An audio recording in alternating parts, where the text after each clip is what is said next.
Now to the rural community of Middlemarch, where some streets were transformed into sewage ponds by Tuesday's downpour. The town's 300 affected residents and business owners are now looking for answers as to how their area could be so badly affected. While the clean-up begins, it will be a long recovery for some, with the town's busiest season just around the corner. Our Otago Southland reporter Timothy Brown went there to talk to locals.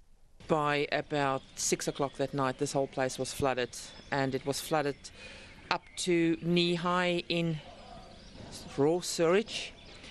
So there was nothing we could do. We waited until the next morning until it went down, and then realised that the damage was quite excessive. We basically have to rip out everything in this place. Even the wall linings had to be ripped out.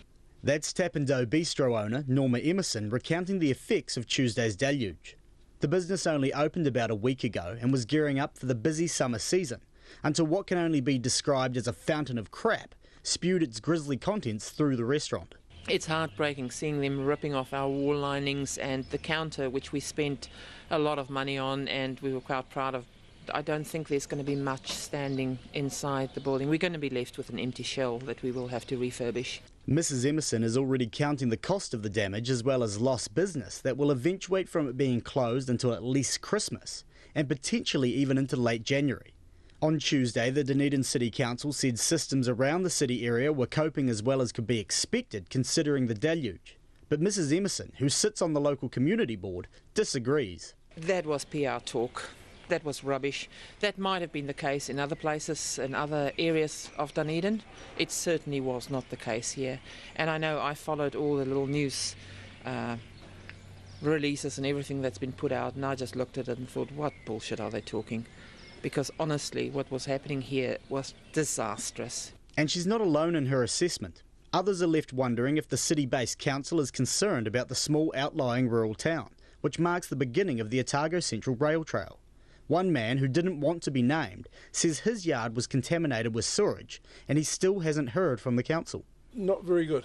You know, like stormwater we can handle, you know, like it's, yeah, but I mean the sewage, it should not have happened, you know, so they'll have to do something soon because if it happens again, you know, this is the second time that since we've been here that it's happened. So. The thing is that no one's been round to see us and explain what's going to happen or the procedures or how contaminated we are. You know, so. It's the second time in 14 months sewage has poured into the property. His next door neighbour is in the same boat and says the stench of an unflushed toilet is starting to get to them. Basically the biggest problem is the sewage is not working. The sewage isn't working now? It's still not working yet properly. We can't flush the toilet at this stage. Down the road, Linda McKenzie had to pile dirt onto her driveway to keep stormwater at bay. She says it was a nerve-wracking time. It was pouring down the street here. The drain over here was full to the top and it was pouring into the yard of the house across there. But yeah, primarily it's garden that's been affected for us, so not as bad as some people. Strathtyre School closed its doors on Tuesday and opened late yesterday. But today pupils at the school, wearing their gumboots of course, are full of their own stories of the flood. What was Mum having to do in the tractor? She had to go and shift some sheep in the tractor.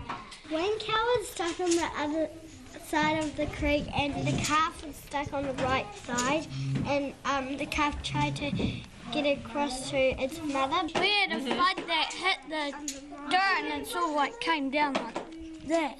We could get through though. We found a little gap and we went through there. Oh good. And we didn't crash. The state highway is still closed at Hyde, just out of the town, and while the waters have receded, the clean-up will take some time.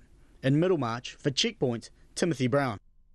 That report from Tim Brown, and he did approach the Dunedin City Council for a response, but they are yet to get back to him.